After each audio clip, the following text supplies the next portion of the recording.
Yo, what's up sa inyo mga batak? This is day 12 of Sharing a Collectible. Una sa lahat, gusto ko magpasalamat sa mga sumusuporta, yung nanonood ng video, nagda-like ng video, at kung may nagsishare man ng video na ito sa Facebook, sa TikTok, o sa Instagram. Maraming salamat. Yung follow nyo ay malaking tulong na rin. Meron din tayo na ito sa YouTube, so kung pwede kayo mag-subscribe, maraming salamat. And medyo unexpected na medyo sad itong episode na to dahil hindi ko in-expect na ito yung isi-share ko sa inyo na figure, which is yung Storm Arena na Ryu at saka Ken. So, for me, right now, ito ang pinakamaganda in terms of sculpt, in terms of articulation, kasi merong available na Jada toys. Pero itong Street Fighter Alpha 3, sobrang lupit nito. So, papakita ko muna sa inyo kung saan magagaling yung figure, kasi kung mapapansin nyo, wala na dito sa box yung figures kasi naka-display na siya dun sa ating Marvel vs. Capcom na cab. So kung napanood nyo na yung mga previous videos, malamang nakita nyo na halo-halo lang to. Sobrang tamad ko lang talaga mag-ayos pa ng glass cam ko ngayon. So sobrang mekos lang talaga. So ngayon kukunin na natin silang dalawa. Ito yung Storm Arena na Ken at saka Ryu. Sobrang wala sa isip ko na sila yung i-feature ko for this video. It just so happened na tinitignan ko lang yung mga figures ko doon sa glass cab kasi nga gusto ko na rin siyang ayusin eventually.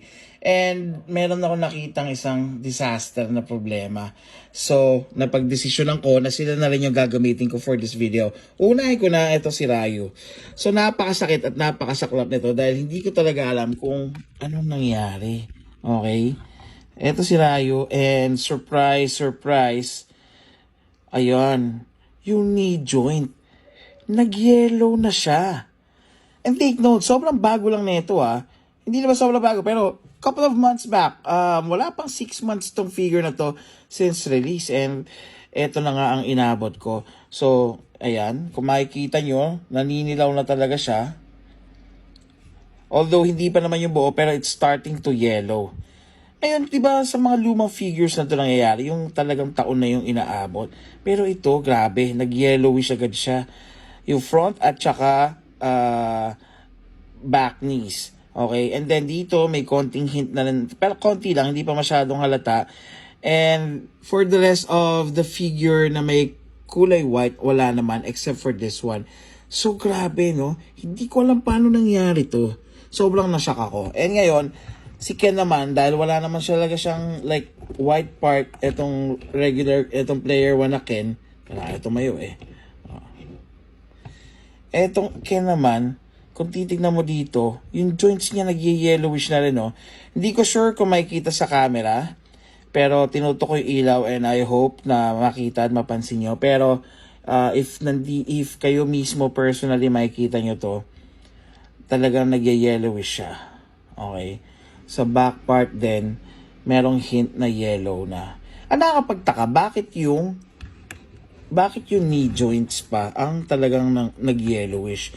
So medyo masama yung loob ko ng konti, guys. Kasi itong figures na to, when I had this on pre-order, it was 1,900 pesos only. Pero ngayon, isa to sa masasabi ko na talagang tumaas yung value na action figures. I think because of the demand versus supply. Although, nung pina-pre-order ko to, maraming umorder. Actually, ang dami ko ring extra nito, pero ang bilis na ubos. But after that, sobrang dami pa rin naghahanap nito figures na to sa akin. And if you check Marketplace, if you check Shopee, sobrang nag-skyrocket na talaga yung price nito from 1,900 pesos to 2,500, and yung iba mas mataas pa nga. And those are sealed. But knowing na ganito yung situation na sobrang bilis nag-yellow nitong knee joints, medyo nakakadismaya.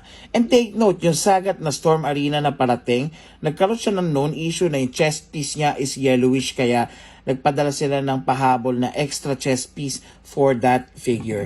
So, nagbasa-basa na ako online kung ano pwedeng gawin dito. Agua oxinada daw or hydrogen peroxide, tapos tapatan ng UV light. Pero uncertain pa ako kung ano magandang gawin sa kanila. Titignan nyo naman, ang ganda pa naman ng sculpt nito. Yung face, ang ganda ng pagkakahulma ng body, and the articulation is sobrang good talaga. Meron siyang swivel dito sa legs, may swivel dito sa arms, yung neck joint niya, neck joint, pati yung neck itself, talagang articulated. Tapos itong Itong bandana talaga movable. Tapos itong sa belt, natatanggal to, nahuhubaran din siya and all. Pero yun nga, sobrang nakakalungkot lang na sobrang bilis na nagkaroon ng deterioration. Hindi masyadong halata. Pero syempre dito sa Rayo, medyo nakakatismaya. So, I hope meron kayong masuggest na pwede natin gawin dito. So, ako kasi wala rin naman ako masyado talagang alam when it comes to fixing action figures, working on it. Kaya nga kung follower kayo, there are times na nagkakaroon ako ng mga questions, nagkakaroon ako ng mga issues doon sa ibang action figures, and marami naman nagsasuggest ko ano magandang gawin natin. But this one, it's the most complicated yet kasi kulay mismo yung pinag-uusapan. Para mas gugustuhin ko pa yung medyo sira yung joint kasi pwede mo idikit, pwede mo gawa ng paraan, but this one is different. It's changing the color, and personally, hindi ko talaga alam kung ano yung pwede kong gawin dito.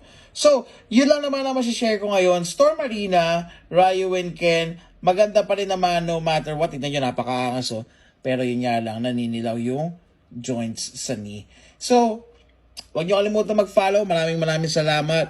More sharing of action figures in the next coming days. Sheesh!